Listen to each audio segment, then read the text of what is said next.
TVK అధినేత విజయ్ త్రిష చెన్నైలోని ఓ పెళ్లి రిసెప్షన్ లో కనిపించడం చర్చనీయాంశంగా మారింది.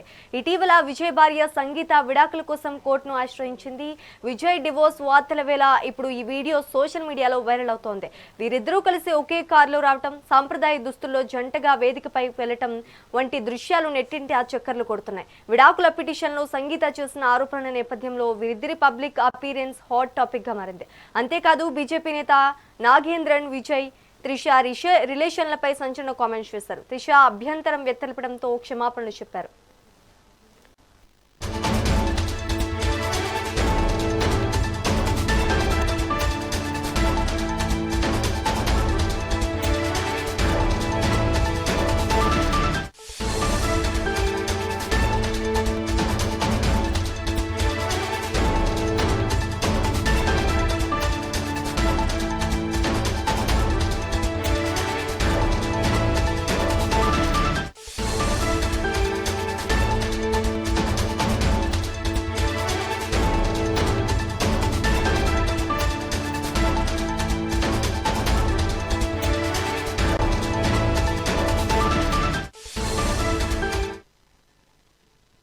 టీవీకే అధినేత విజయ్ త్రిష చెన్నైలోని ఓ పెళ్లి రిసెప్షన్ లో కనిపించడం చర్చనీయాంశంగా మారింది.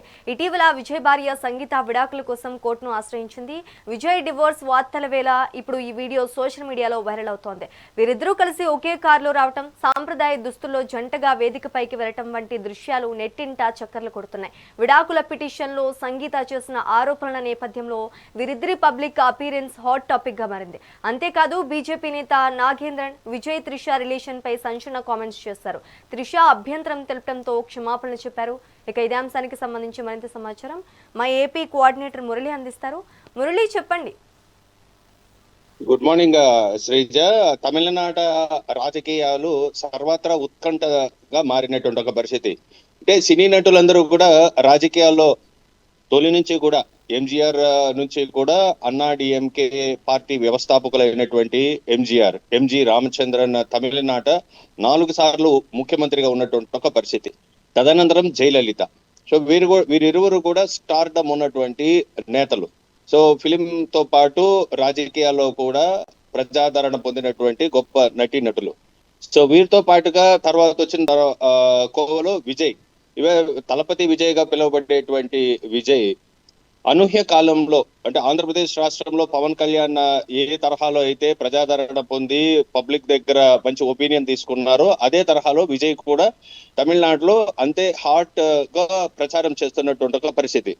సో అడుగడుగునా కూడా ప్రజలు నీరాజనం పలుకుతున్నటువంటి తరుణంలో టీవీకే పార్టీ వ్యవస్థాపకుడైనటువంటి విజయ్ తన భార్య సంగీతతో కొంత మనస్పర్ధలు రావడంతో 2025న చెంగల్పట్టు మెట్రోపాలిటన్ కి సంబంధించినటువంటి కోర్టులో ఉమెన్ వెల్ఫేర్ కోర్టులో పిటిషన్ కూడా దాఖలు చేసినటువంటి ఒక పరిస్థితి డైవర్స్ కి. ఈ నేపథ్యంలో సహచర సినీ నటి అయినటువంటి త్రిషతో సన్నిహిత సంబంధాలు ఉన్నాయనేటువంటి ఆరోపణలు సర్వత్రా వ్యక్తమవుతున్నటువంటి నేపథ్యంలో నన్ను తోసివచ్చినటువంటి పరిస్థితి, పోనీ సంబంధాలు ఉన్నటువంటి విషయాన్ని కూడా అంగీకరించినటువంటి ఒక పరిస్థితి. సో ఇలాంటి సిచ్యువేషన్ లో ఒక్కసారిగా నిన్న స్పెషల్ అట్రాక్షన్ గా వీరిరువురు కూడా ఒకే వాహనంలో రావడం. సో ఒక నిర్మాత కల్పతి సురేష్ కుమారుడు వివాహానికి వీరిరువురు హాజరైనటువంటి ఒక పరిస్థితి. ఈ వేడుకకు తమిళ సినీ పరిశ్రమకు చెందిన ప్రముఖులంతా హాజరయ్యారు. అయితే విజయ్ త్రిష కలిసి రావడంతో ప్రత్యేక ఆకర్షణగా నిలిచినటువంటి ఒక పరిస్థితి మనం చూడొచ్చు. అందరూ కూడా వీరిపైనే ఎక్కువగా సెంటర్ ఆఫ్ అట్రాక్షన్ ఫోకస్ చేసినటువంటి ఒక పరిస్థితి. సో ఈ ఎన్నికల నేపథ్యం, ఇంకా ఏప్రిల్ మేలో జరుగుతున్నటువంటి తమిళనాట ఎన్నికల నేపథ్యంలో వీరిరువురిపైనే ఇప్పటికే పెద్ద ఎత్తున దుమారం రేపుతున్నటువంటి ఒక పరిస్థితి. అటు సోషల్స్ లో కానీ ఇటు డిజిటల్ మీడియాస్ లో కానీ పెద్ద ఎత్తున వీరిద్దరికి మధ్య సంబంధాలు ఉన్నాయనేటువంటి ఒక పరిస్థితి కూడా వ్యక్తం అవుతున్నటువంటి ఒక పరిస్థితి. టీవీకే అంటే త్రిష విజయ్ కృష్ణన్ అని కూడా వెటకారపు మాటలు కూడా మాట్లాడుతున్నటువంటి ఒక పరిస్థితి. సెటరికల్ గా ప్రతిపక్ష పార్టీలు కానీ రాజకీయ పార్టీలు కూడా త్రిష పేరు పైన విజయ్ పార్టీని ఏర్పాటు చేశారనేటువంటి మాటలు కూడా చెప్పినటువంటి ఒక పరిస్థితి మనం చూస్తున్నాం. అంటే ఆరోపిస్తున్నటువంటి పరిస్థితి కూడా మనం చూస్తున్నటువంటి ఒక పరిస్థితి.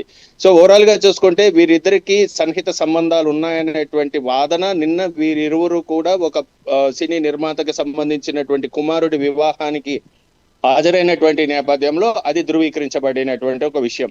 సో అది అంటే రిలేషన్స్ ఇరువురికి అది స్నేహపూర్వకంగా ఉందా, లేదంటే వైవాహిక సంబంధానికి సంబంధించి ఉందా, లేదంటే క్యాజువల్ గా ఇద్దరు కూడా ఒకే డ్రెస్ లో వచ్చినటువంటి ఒక పరిస్థితి. ఏదైతే విజయ్ వేర్ చేసినటువంటి కలర్ గానీ, లేదా త్రిష ధరించినటువంటి చీర, ఇరువురు కూడా ఒకే కాంబినేషన్ లో వచ్చినటువంటి ఒక పరిస్థితి. ఇద్దరు మాట్లాడుకొని వచ్చారా అనేటువంటి అంశాలను కూడా పెళ్లికి వచ్చినటువంటి వారందరూ కూడా చర్చించుకున్నటువంటి ఒక పరిస్థితి.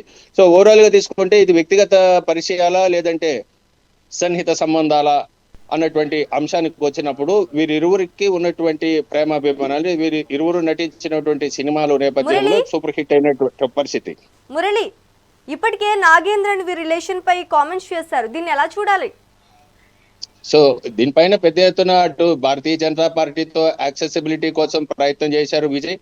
అదే విధంగా కాంగ్రెస్ పార్టీతో రిలేషన్ మెయింటైన్ చేయడానికి కూడా ప్రయత్నం చేస్తున్నారు. అంటే పొలిటికల్ గేమ్ లో భాగంగా ఈవేళ త్రిష పైన ఆరోపణలు చేస్తున్నటువంటి ఒక పరిస్థితి భారతీయ జనతా పార్టీ. మహిళలకు సమ ప్రాధాన్యత ఇవ్వాలా, మహిళలకు సముచిత స్థానం ఇవ్వాలా, మహిళలను గౌరవించాల్సినటువంటి పరిస్థితి ఉన్న నేపథ్యంలో మానసికంగా అవతల పక్షాన్ని దెబ్బతీసే విధంగా వ్యవహరిస్తున్నటువంటి నేపథ్యంలో త్రిష దీనిపైన కూడా స్పందించి కోర్టులో కూడా పరువు నష్టం దాఖలు చేయడంతో భారతీయ జనతా పార్టీ నేత కూడా క్షమాపణలు చెప్పినటువంటి ఒక పరిస్థితి ఉంది. ఇక్కడ ఓవరాల్ గా పొలిటికల్ పార్టీస్ లో ఆరోపణలు ప్రత్యారోపణలు చేసుకుంటూ వ్యక్తిత్వ హననానికి ముందుకు వెళ్తున్నటువంటి పరిస్థితి. అంటే క్యారెక్టర్ అసాసినేషన్ చేయడానికి కూడా ముందుకు వెళ్తున్నటువంటి ఒక పరిస్థితి. సో ఇంకా వీరిరువురు వివాహం చేసుకున్నారా, లేదంటే కలిసి సహజీవనం చేస్తున్నారా అనేటువంటి ప్రశ్న ఉత్పన్నమైనప్పుడు సో ఇక దీనిపైన పూర్తి స్థాయిలో నిజ నిర్ధారణ కానటువంటి ఒక నేపథ్యం ఉంది. అయితే తన మొదటి భార్య అయినటువంటి సంగీత దీనిపైన డైవర్స్ కావాలనేసి 2025న కోర్టులో పిటిషన్ దాఖలు చేసినటువంటి ఒక పరిస్థితి ఉంది. అంటే తనకు తగిన భరణం ఇచ్చిన పక్షంలో నేను ఆ నటి పేరు చెప్పను, లేకపోతే ఖచ్చితంగా నేను ఆ నటి పేరు వివరాలు కూడా అంటే త్రిష పేరు వివరాలు కూడా చెప్తాను అన్నటువంటి ఒక పరిస్థితి కూడా ఉంది. సో ఈ నేపథ్యంలో ఒక్కసారిగా ఓపెన్ అయినటువంటి తన భార్య సంగీత ఓపెన్ అయిన తర్వాత ఈ విషయాన్ని ఎక్కడ కూడా స్టాప్ చేయకూడదు, రూమర్స్ కి పోలీస్ స్టాప్ పెట్టాలన్న ఉద్దేశంతో త్రిషాను వెంట పెట్టుకొని వచ్చారనేటువంటి వాదనను కూడా కొంతమంది ఇంటర్నల్ పొలిటికల్ సర్కిల్స్ తో చెప్తున్నటువంటి పరిస్థితి కూడా మనకు కనిపిస్తుంది శ్రీజ. ఇది పొలిటికల్ ఎజెండాలోకి తీసుకున్నప్పుడు ఒక పార్టీ వ్యక్తిని తన క్యారెక్టర్ ని అసాసినేట్ చేయడానికి ఒక ప్రయత్నంగా జరుగుతుంది. అంటే రాజకీయ పరంగా తీసుకున్నప్పుడు మురళి, విజయ్ ను డిఎంకే తో త్రిషాను జయలలితతో పోల్చుతున్నారు, దీనిపై మీరేమంటారు? ఖచ్చితంగా, ఎందుకంటే రాజకీయాల్లో తమిళనాడు రాజకీయాల్లో తీసుకుంటే తొలి నుంచి కూడా ఎంజి రామచంద్రన్ కి జానకి రామచంద్రన్ అనేసి తొలి భార్య ఉండేది. తర్వాత జయలలితతో ఉన్నటువంటి సన్నిహిత సంబంధాల నేపథ్యంలో పొలిటికల్ అడ్వైజర్ గా ఉన్నటువంటి జయలలితను అన్నా డిఎంకే పార్టీకి చీఫ్ చేసినటువంటి ఒక పరిస్థితి. అంటే ఎంజి రామచంద్రన్ బ్యాక్ ఎండ్ లో ఉండుకొని జయలలిత మొత్తం నడిపినటువంటి వ్యవహారం. అదే తరహాలో అప్పట్లో ఎంజి రామచంద్రన్ నుంచి కూడా చాలా ఇబ్బందికరమైనటువంటి పరిస్థితులు ఉన్నప్పుడు జానకి రామచంద్రన్, ఎంజి రామచంద్రన్ సతీమణి జానకి రామచంద్రన్ కూడా ఒక పార్టీ పెట్టినటువంటి ఒక పరిస్థితి. కానీ ఆ పార్టీకి డిపాజిట్లు రాకపోవడంతో ఆ పార్టీని వైండప్ చేసినటువంటి ఒక పరిస్థితి. సో ఈ రోజు జరుగుతున్నటువంటి పరిణామాల నేపథ్యంలో డిఎంకే ఆరోపిస్తున్నట్టుగా త్రిషాని జయలలితతో పోల్చడంతో తీస్తే ఆబ్వియస్ గా ఒక పురుషుడు విజయం వెనుక ఒక మహిళ ఉంటుంది. ఇది సాధారణంగా జరుగుతున్నటువంటి ఒక ప్రక్రియ. సో అందులో భాగంగా every success man behind women అనేది ఎలా అయితే నానుడు ఉందో, ఈవేళ త్రిష సహకారంతో గానీ లేదా మహిళల సహకారంతో గానీ ఒక పురుషుడుగా విజయం సాధించడానికి అవకాశం ఉంటుంది. ఈవేళ డిఎంకే ఆందోళన చెందుతున్నటువంటి ఒక పరిస్థితి. పూర్తి స్థాయిలో టీవీకే పార్టీ ఎక్కడ ఇబ్బంది పడుతుందన్నటువంటి అంశంలో ఇవాళ జయలలిత పార్టీకి అంటే ఏఐడిఎంకేలో ఉన్నటువంటి గత ముఖ్యమంత్రి పన్నీర్ సెల్వాన్ని కూడా డిఎంకేలో చేర్చుకున్నటువంటి ఒక పరిస్థితి. ఇక్కడ క్లియర్ గా చూసుకుంటే పొలిటికల్ పార్టీస్ లో అంటే శాశ్వత శత్రువులు ఉండరు, శాశ్వత మిత్రులు ఉండరు అన్న చందంగా జయలలిత మరణం తర్వాత పన్నీర్ సెల్వాన్ని ముఖ్యమంత్రి చేసినటువంటి ఒక పరిస్థితి. దాంతో పాటుగా పళనిస్వామిని కూడా ఇరువురు ముఖ్యమంత్రులుగా ఉన్నటువంటి తరుణంలో సో ఈవేళ పళనిస్వామి డిఎంకేలో చేరినటువంటి ఒక పరిస్థితి. డిఎంకే ఆందోళన చెందుతున్నటువంటి నేపథ్యంలో అటు కాంగ్రెస్ పార్టీతో పొత్తు పెట్టుకున్నటువంటి డిఎంకే విజయ్ మాత్రం ఎవరితో పొత్తు పెట్టుకోకుండా సింగిల్ గా పోటీ చేయాలనుకుంటున్నారు. మరోవైపు శశికళ కూడా కొత్త పార్టీని త్వరలో ప్రారంభించినటువంటి నేపథ్యంలో ఓట్ షేరింగ్ ఏ విధంగా చేయబోతుంది, తద్వారా ఎవరికి ఇది అడ్వాంటేజ్ గా మారడానికి అవకాశం ఉంటుంది. ఏఐడిఎంకేలోనే ఇప్పుడు 3 పార్టీలు ఉన్నటువంటి ఒక పరిస్థితి. సో ఇటు శశికళ ఒక వర్గాన్ని చీల్చుకున్నటువంటి ఒక పరిస్థితి, తన తమ్ముడైనటువంటి దినకరన్ అతను ఓట్లు చీల్చే పరిస్థితి ఉంది, పన్నీర్ సెల్వం ఓట్లు చీల్చేటువంటి ఒక పరిస్థితి ఉంది. సో ఒక పార్టీలోనే ముగ్గురు బయటకు వెళ్ళినటువంటి ఒక పరిస్థితి, ముగ్గురు బయట ఉన్నటువంటి ఒక పరిస్థితి. వారు కూడా డిఎంకేకి అనుకూలంగా ప్రతికూలంగా వాతావరణాన్ని తీసుకొచ్చేయడానికి ప్రయత్నం, అంటే ఓట్ షేరింగ్ లో చీల్చి అది ఎవరికి అడ్వాంటేజ్ చేయడానికి ఒక ప్రయత్నం జరుగుతుంది.